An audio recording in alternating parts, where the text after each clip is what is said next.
Ndabaramukije bene data, amahoro ya Kristo Yesu nabane n'umwe wese.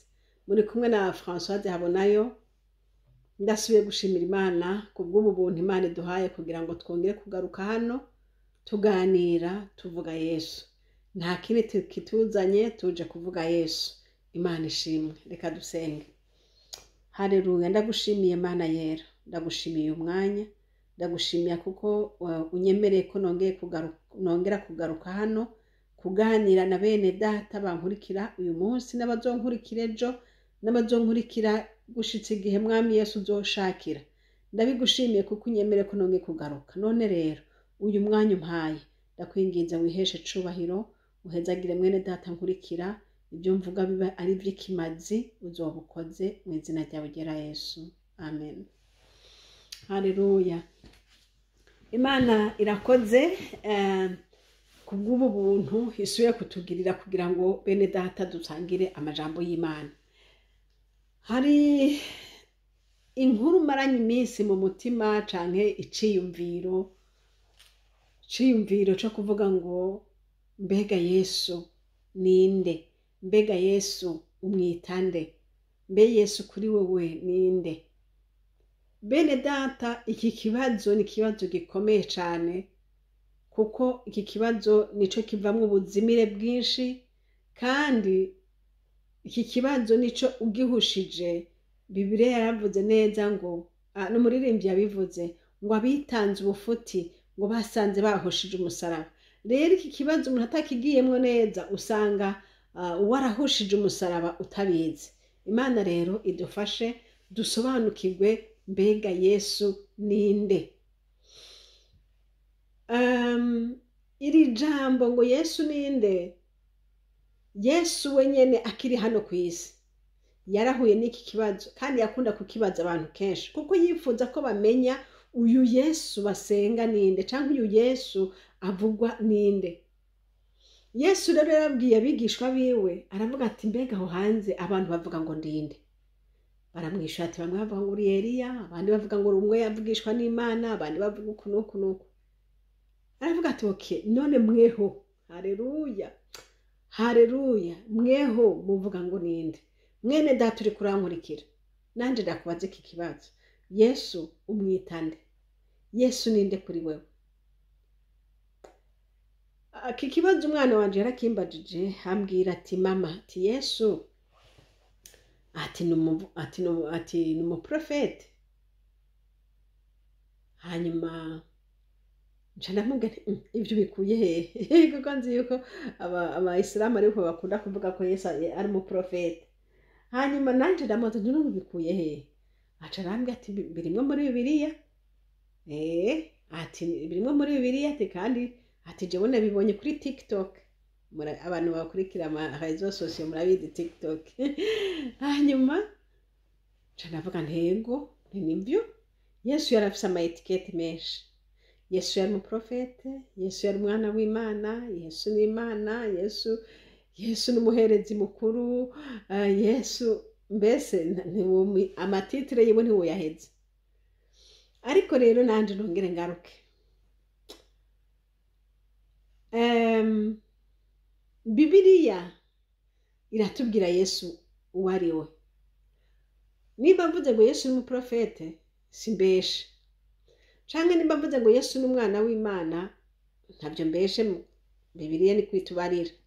Niba mvuze ngo Yesu ni Imana ntabyo mbeshemo, Bibiliya ni kwitubwira. Niba mvuze ngo Yesu ni umuherezi mukuru, Bibiliya ni kwitubarira. Ariko muri vyose Bibiliya iratubwira neza ngo hari Imana imwe, nta mana zibiri, ngo hari Imana imwe. Kandi isi, umuntu yaremye ijuru n'isi, Imana yaremye ijuru n'isi ni imwe. Ni Imana yaremye ijuru n'isi. Ni imwe tuvuga ngo ni Imana iriho yamyeho kandi igirizwe, ni imwe idapfa, c'est Dieu éternel. Imana ishimwe. Ariko uyu munsi iyo wumva ngo Imana Data, Imana Mwana, Imana Mutima Mweranda, canke Imana Mpwemu Yera, uvyumva gute? mbega uvuga yuko hariho imana zitatu? Imana imwe yitwa data, iyindi mana yitwa Yesu cyangwa yitwa umwana, iyindi mana yitwa mpwemu yera. Uzita ko ari imana zitatu? Ariko siko bimeze. Bibiliya yamaze kutubwira ko deja ari imana imwe, ni ukuvuga ko ari imwe nyene. Imana ihabwa icubahiro. Bene data, Yesu iki kibazo ca Yesu nico cahavuye kimuzanira mbere no kwicwa kwiwe, kuko abayuda banse kuvyemera ngo none ngo yigize umwami, ngo yigize umwana w'Imana. Baca baramwica ati uyu yigira umwana w'Imana gute? Uyu yavutse ejo tubona. Arababwira ati yamara jewe naho mwambonye ngo navutse ejo, Aburahamu atarabaho je narindiho. Ati noneho uyu muntu ibyiwe biratuyobewe. Nibanga ry'Imana. Imana ishimwe. Kumumenya Yesu ni ukumuhishurirwa n'Imana. Nta muntu yokubwira n'amajambo bujambo ngo uhebe usobanukirwe Imana. Kiretse ubihishuriwe na data. Kiretse mpwemu w'Imana aje akakubwira ati Yesu ameze gutya, Yesu n'uyu. Naye ahandi kubivuga n'umunwa, hari amajambo menshi cyane abantu bo hanze batazi Imana bafata bagacurika bagacuranura, kandi bafatiye ku byanditse ngo none yoba Imana gute, kandi yoba yaremye bose gute, kandi Mariya ari we yamubyaye yavuye mu nda ya Mariya. Ukamenga bagombye kukubwira ati ibyo byoshoboka gute? Ariko ibidashobokera abantu bishobokera Imana. Ibyo wewe na jewe tutazi tuza gace, Imana ishimwe. Ariko hariho umunsi ngo tuzohishurirwa byose, tukabimenya byose neza. Data nahabwa icubahiro. Uyu munsi n'ibyo tuzi umenga na gace koko, ariko Imana ishimwe yuko yaduhishuriye Yesu wariwe. Hari uwundi yambaje ati none ni gute ushobora kuvuga ngo Yesu ni Imana ubikuye kuki? Mbega Yesu ni Imana koko? Yesu ni umwana w'Imana, none Yesu ni Imana? Uyu munsi ngomba ko turabira hamwe iki kibazo, mbega Yesu ni Imana? Ndazi ko hari iyindi video nari narigeze kugikoramwo, ariko uyu munsi naho numva ngomba gusubira kubivuga kugira ngo abantu tubimenye. Kubera yuko ijambo ry'Imana tubwira ngo ntihagire iyindi mana mu mbangikanya, kandi akavuga ati Imana ni imwe rudende. None uyu muntu asenga Yesu aremera ko Yesu ari Imana? Niba wowe umusenga utemera ko Yesu ari Imana, mwene da ngomba wirekere. Nimba umusenga kandi utemera ko ari Imana, uri kurakora ibinyuranye. Wosenga umuntu utemera gute? Ntibishoboka. Ko Bibiliya tubwira ngo usenga Imana yonyene, none uyu uwo musenga kandi utemera ko ari Imana? Ngwino turabire Bibiliya ico tubwira ku bwa Kristo Yesu. Haleluya. Reka turabire hamwe ijambo riri mu Baheburayo igice ca mbere. Haleluya. Ku murongo wa 2. Ndasoma mu izina rya Yesu Kristo. Abaheburayo igice ca mbere. Haleluya. Igice ca mbere ku murongo wa 2.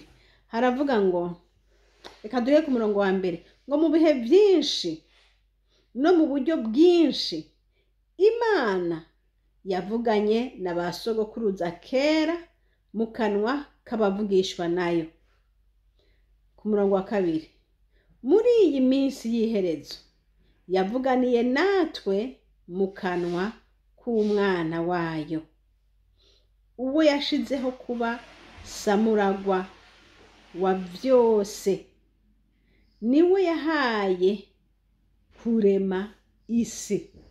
Mwabibonye ngo yamuhaye kuba samuragwa wa byose, kandi niwe yahaye kurema isi.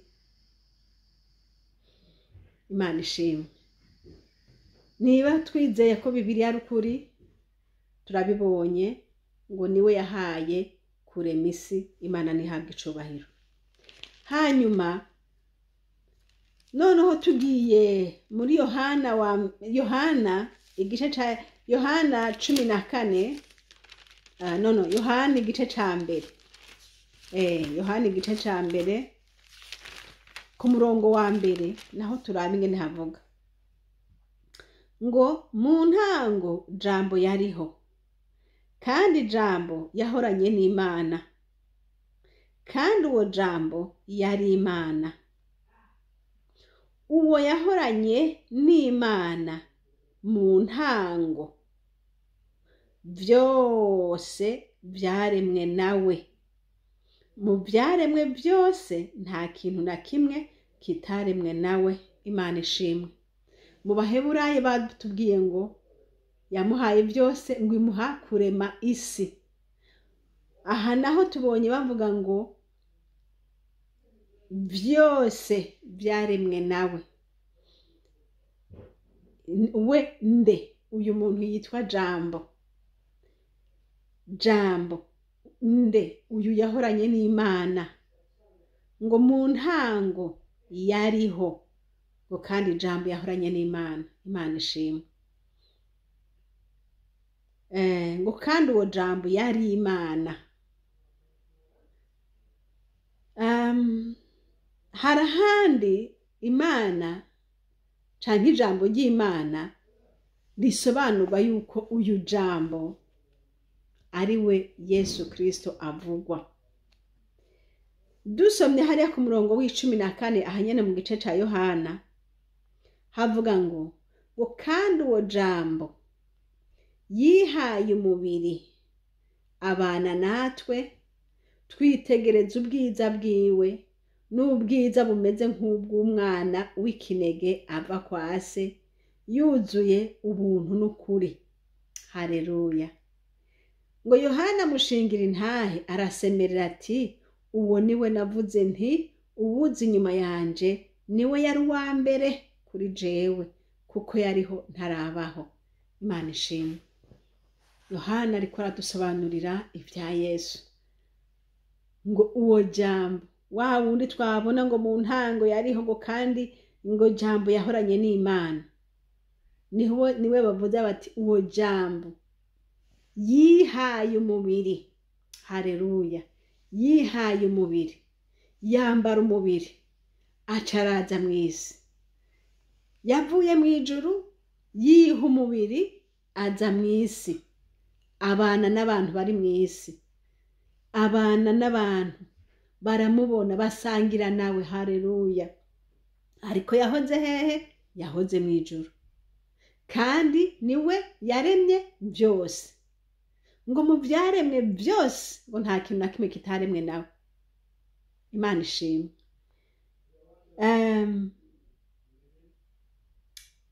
Imana ihabwa icubahiro ku bwa Yesu Kristo yaje mw'isi. Iyo atari kuza ntivyari kutworohera abantu b'uyu munsi gusobanukirwa Imana.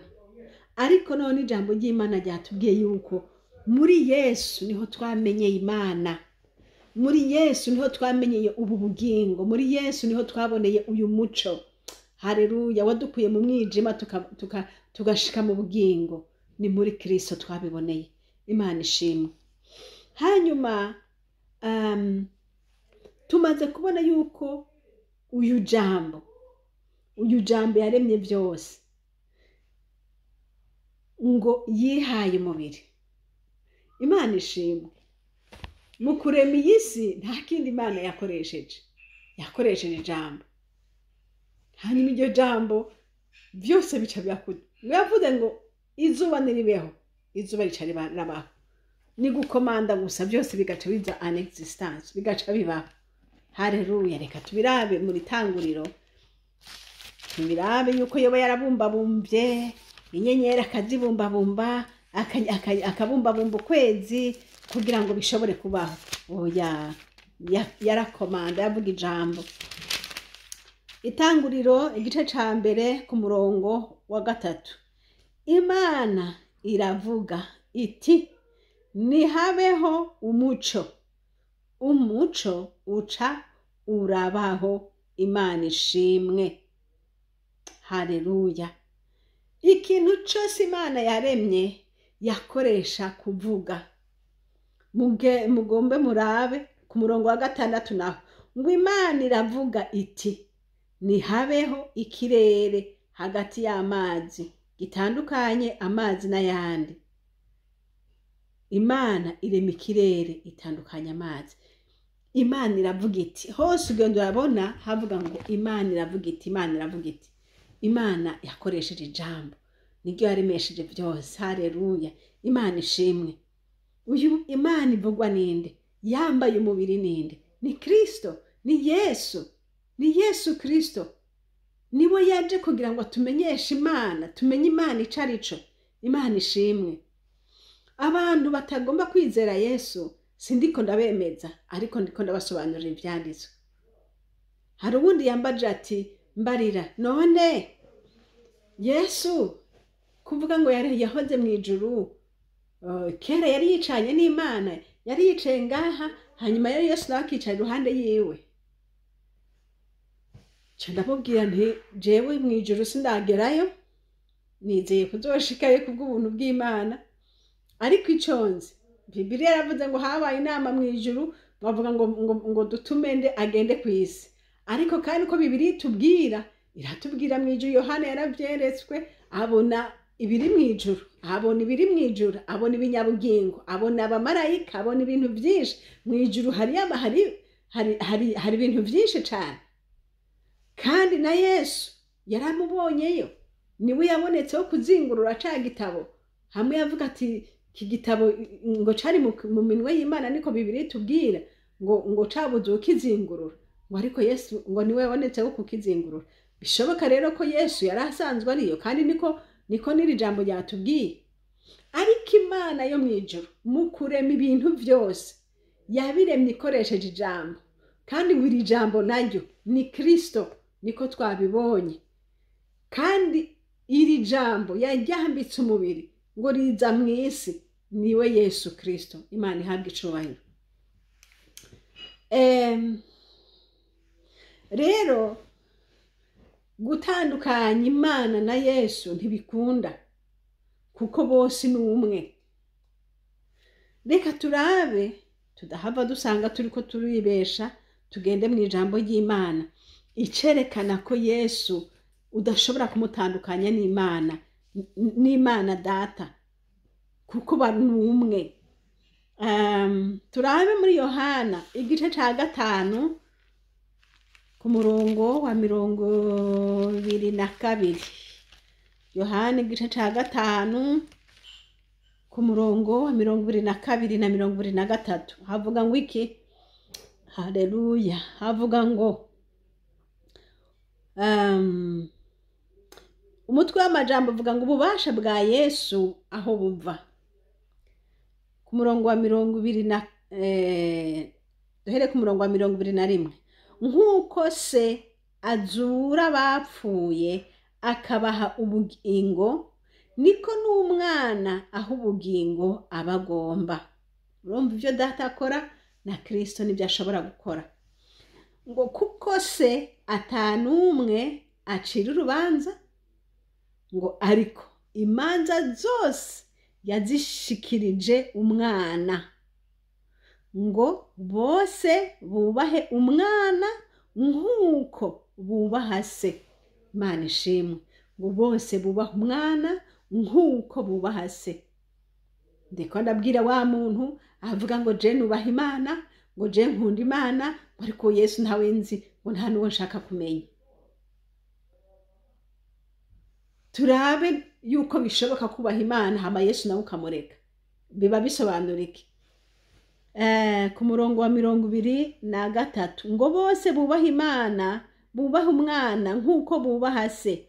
Uwubaha umwana ntaba yubaha se yamutumye.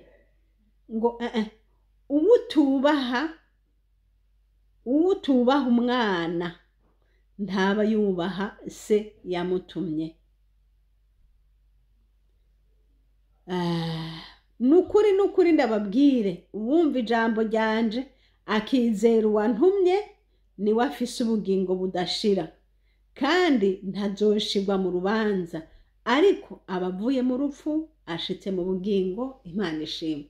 Ubumvira ijambo rya Kristo, ijambo Yesu Kristo yazanye niryo jambo ry'Imana. Uburyumvira, haleluya, ngo ntazoshirwa mu rubanza. Ndiko ndabwira mwene data uvuga ngo ukunda Imana ariko ntiwitondere ibyagezwe by'Imana, ntiwitondere ijambo ry'Imana, mu kubesha ukamamwo, mu busambanyi ukamamwo, mu kabore gukambamwo, mu vyaha byose ukamamwo, hanyuma ngo wubaha Imana, Imana igutabara.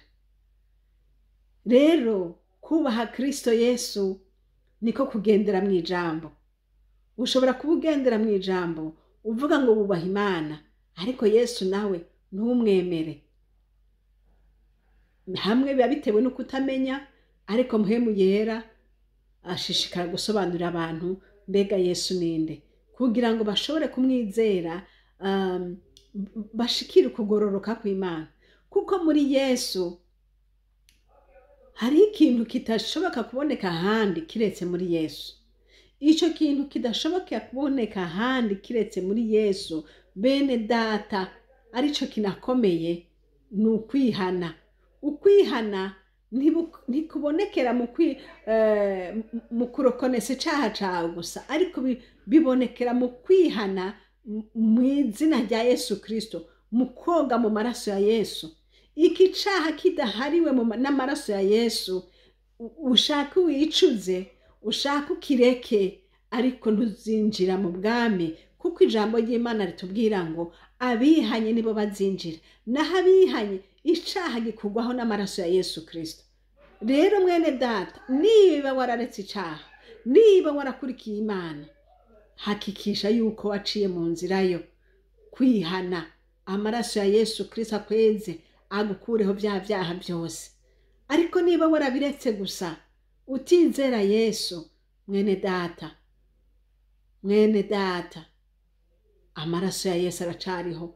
Ucumviye inkuru, ucumviye umwanya ndiko ndavuga, ucumva uhite wizera, kuko icazanye Yesu nukugira ngo tubone ubugingo.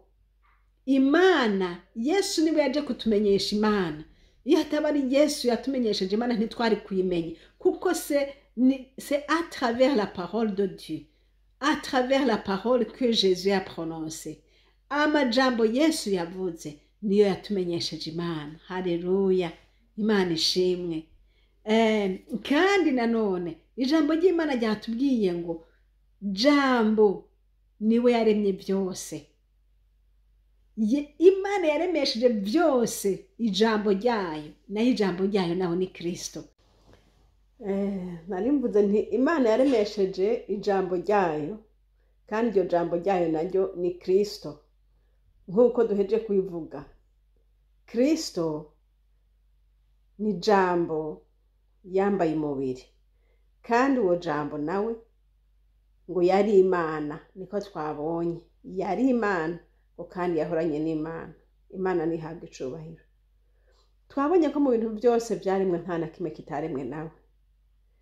Kandi Yesaya nawe yari yarabihanuye yuko ngo hazovuka umwana w'umuhungu, kandi uwo mwana w'umuhungu aravuga n'amazina azokwitwa. Aravuga ngo azokwitwa Gitangaza, aravuga ngo azokwitwa Data wa twese ahoraho, aravuga ngo azokwitwa Umwami w'amahoro.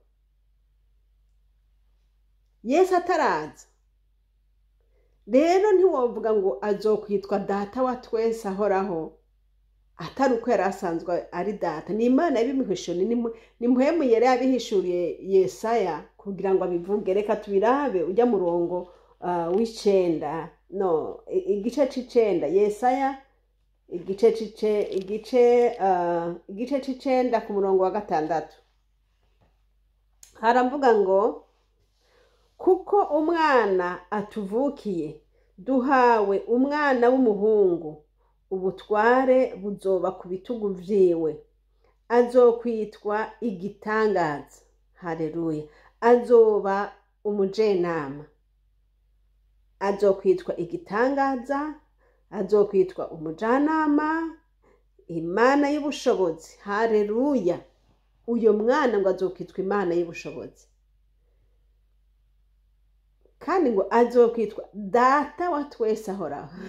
Yesu we, data wa twese ahoraho, umwami w'amahoro. Kera nahora numva umenga abantu bavuga ngo Yesu, numva umenga bakwiye kuvuga ngo Yesu n'umwana w'Imana, ariko ntibubahuka kuvuga ko ari Imana. Ariko maze gusoma Bibiliya naciye nsanga by'ukuri vuga yuko Yesu yabaye mu isi, ari we yahoze mu ijuru, akambara ishusho y'umuntu, akaza kubana n'abantu. Ariko Bibiliya avuga ngo data wa twese. Nico gituma Bibiliya ivuga ngo hari Imana imwe, ntihari imana zibiri, ni imwe. Kandi iyo Mana imwe nyene niyo yo gusengwa. Rero bene data, abantu bose kumbure bari bafise confusion canke kumva nyene batabisobanukiwe, ndizera ko aya majambo makenya tumaze gusoma Bibiliya imaze kuduhishurira, amaze kutwereka by'ukuri Yesu ninde. Uyu mwana yavukiye muri Mariya, akaza mu isi, akagendana n'abantu, akabana n'abantu, mu nyuma akabavamwo. Ninde? Yavuye mu ijuru, yambara umubiri, kandi niwe yaremye byose. Iyo tuvuga ngo Imana niyo yaremye byose, umuremyi w'ijuru n'isi, twabibonye yuko ari we yaremye ijuru n'isi, niwe yaremye byose. Ibintu byose ngo nta na kimwe kitaremwe nawe. Imana nihabwa icubahiro. Kandi Bibiliya ntiyaretse kutwereka data, uwo Yesu yita data, kuko Yesu ari hano ku isi yaravuze ngo ndagiye kwa data. Abandi bati data so ninde? Twereke so. Aca arababwira ati uwumbonye ababonye data. Yesu yaravuze byinshi nuko byari bigoye ko umuntu abisobanukirwa. Ati uwumbonye ababonye data. Ahandi aravuga ati uwunkunda azokundwa na data. Yaguma avuga ibintu yerekana ko ari we mugabo, kubera ko byari bigoye ko umuntu ashobora kwivuga hamwe ngo ni umwana, ahandi akivuga ngo ni se. Urumva byari bigoye gusobanura, ariko Mpwemu Yera abivuga byeruye yuko Yesaya uko yabivugishijwe nuko nyene byari biri. Imana nihabwa icubahiro. Kandi ikindi naco Yesu yagerageje kwereka abantu, ababwira ati mwebwe ndabizi muremera Imana kandi murayisenga, kandi uko muyisenga ndabereka ikindi, nanje ni munsenge, muze muhore munsenga. Yesu yarabivuze ati muze muhore munsenga. Nshaka kwibaza ati yabivuze hehe? Yesu yaravuze ati icyo muzosaba data cyose mu izina ryanje nzokibaha. Atari mu izina ry'uwundi muntu, mu izina ryanje nzokibaha. Ahandi aravuga ati icyo muzosaba data cyose mu izina ryanje azokibaha. Nukuvuga kuri wa wundi yizera yuko hariho Imana yindi, yuko yizera ko hariho data, ntacu uzosenge uvuge mu izina rya Yesu uzogihabwa ico kintu. Yongera aravuga kandi muri Yohana 14 ku murongo wa 13 na 14, aravuga ati ku murongo wa 14 ati icyo muzosaba cyose mu izina ryanje nzokibaha. Ntabwo yavuze ngo data azokibaha. Yagerageza kuvuga yinjiza kugira ngo bikunde ko abantu babisobanukirwa. Ariko Yesu Kristo nahabwa icubahiro. Imana yacu isumba byose nishigwe hejuru. Data wa twese ahoraho nahimbazwe. Niba wahora ufise utinya kuvuga ngo Yesu ni Imana, urabisobanukiwe. Niba wahora utinya kuvuga ngo Yesu ngo ni data, ngo ni Imana ihoraho, urabibonye ngene Yesaya yavyanditse. Reka nongere ndabisome ko mpereza hanyene ngo kuko umwana tuvukiye, ibi nivyo yeretswe, ngo nivyo yavugishijwe, ngo duhawe umwana w'umuhungu. Kandi iki gihe Yesaya yabivugishwa, Yesu ntiyari bwaze kw'isi. Ngo ubutware buzoba ku bitugu vyiwe. Mwibuke ko Yesu ca gihe bamwica bamuhoye ngo yavuze ngo n'umwami, ariko ngaha murabona ko ngo ubutware buzoba ku bitugu vyiwe. Byari byaranditswe ko ubutware buzoba ku bitugu vyiwe. Ahandi Yesu yaravuze ngo bariko baramubaza ati none wewe uri umwami? Aca aravuga ngo nico canzanye. Ngo nico canzanye. Imana nihabwe icubahiro. Ni byinshi Yesu yavuze, ariko aha Yesaya yavuze ngo azokwitwa igitangaza, umujanama, Imana y'ubushobozi. Haleluya. Ngiri jambo Imana riraje, Imana y'ubushobozi.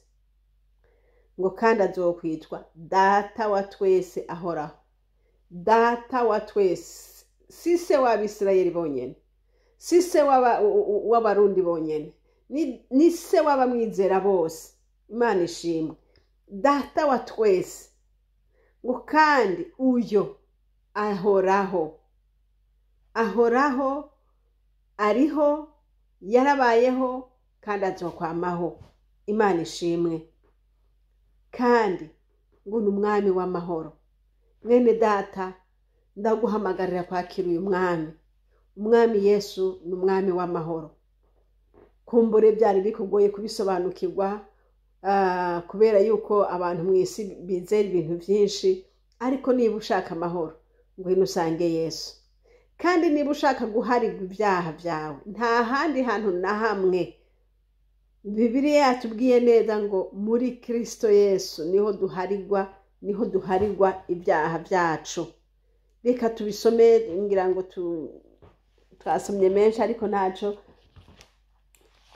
Byakozwe n'intumwa 13 ku murongo wa 38. Byakozwe n'intumwa 13:38. Haravuga ngo kandi niwe atsindanishiriza umwizera wese kuri byose. Adutsindanishiriza kuri byose. Ibyo mutashoboye gutsindanishirizwa n'ibyagezwe bya Mose. Duhere ku murongo wa 36. Ngo yamara Dawidi mu gihe ciwe amaze gukora ivy'Imana igomba, arasinzira, arapfa, arabora. Ariko uwo Imana yazuye ntaho yigeze abora. Nuko bagabo bene data, nimumenye ko muri uwo ariho mubwirirwa ibyo guharirwa ibyaha. Imana ishimwe. Muri Yesu niho tubwirirwa ibyo guharirwa ibyaha, kandi uyu Yesu aharira ibyaha. Imana nihabwe icubahiro. Yesu rero abahezagire bene data, abaha umugisha.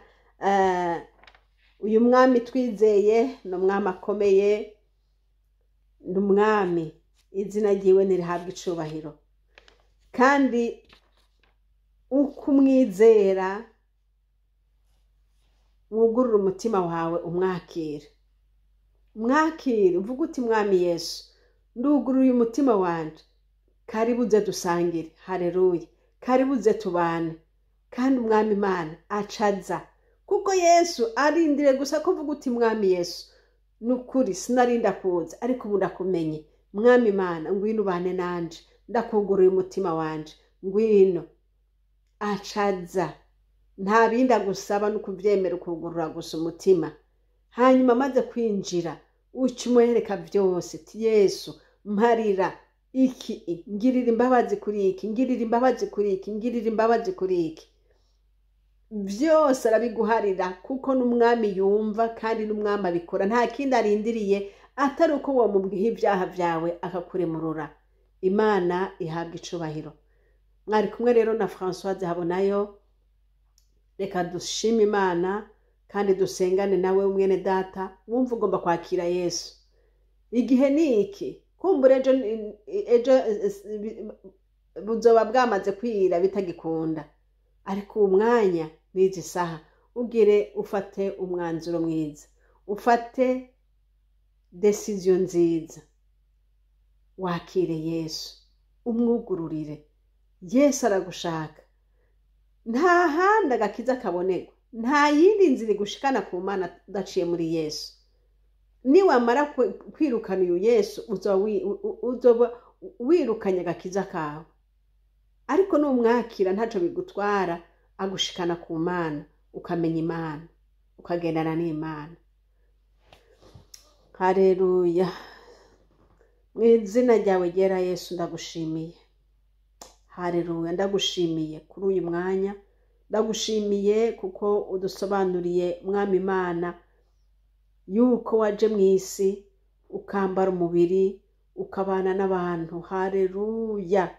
Yo Mana, ndagushimiye ingene wari waravyeretse Yesaya, ukamubwira kuzokwitwa igitangaza, ukamubwira kuzokwitwa Imana y'ubushobozi. Mana, ndabigushimiye. Wari uzi ko abantu batazovyemera, wari uzi ko abantu bazomutera amabuye, wari uzi ko abantu Mwami Imana yo mw'ijuru batazokwemera ibyo avuze. Mana, ndasengeye uyu muntu yiyumvise iri jambo ryawe kandi akaryizera. Mw'izina ryawe ryera Yesu, umusange, mwugurura umutima wiwe. Mwami, umuhe kugurura umutima wiwe, mpwemu yera mufashe kugurura umutima. Haleluya. Kandi mw'izina ryawe ryera Yesu, umuharira ibyaha vyiwe uko ariko arabikudondera Mana, kuko amaze kugurura umutima ntiworeka kubibona, ntiworeka kubiraba. None rero Yesu, umucafu we wose umubabarire mw'izina rya Yesu Kristo. Ubwo afukamye ariko arakwinginga, umukure ku busambanyi bwamwishe, umukure kwa kakabonerwe kamwishe, umukure ku bubwibone bwamwishe mw'izina rya Yesu, mw'izina rya Yesu. Ukuraguza kwamwishe mw'izina rya Yesu Kristo. Mwami, ukwifuza iby'abandi, ukubesha, ukwiba Mana, ntawo bidonda ngo abiheze. Ariko ndi imbere yawe ndabasengeye uyu muntu apfukamye ariko ararondera Imana, ngo Mwami ngirira imbabazi, ngo Mwami Yesu ntabara, ngo nagushize kure. Mwami, umwiyereke, umwegere, winjire, wumva ibyo akubwira, amaraso yawe amwuhagire. Urakoze, ndabigushimiye Mana, urakoze kubw'iyi video, uyihezagire, ishishikare gufasha benshi. Uzobukoze mw'izina ryawe ryera Yesu. Amen. Amen. Mwari kumwe na Françoise Habonayo. Inomero za telefone ni za zindi, ni +46 768 00 65 46. Imana Data ibahezagire, kandi ishene muriko ni ishene Habonayo. Yesu abaha umugisha. Amen.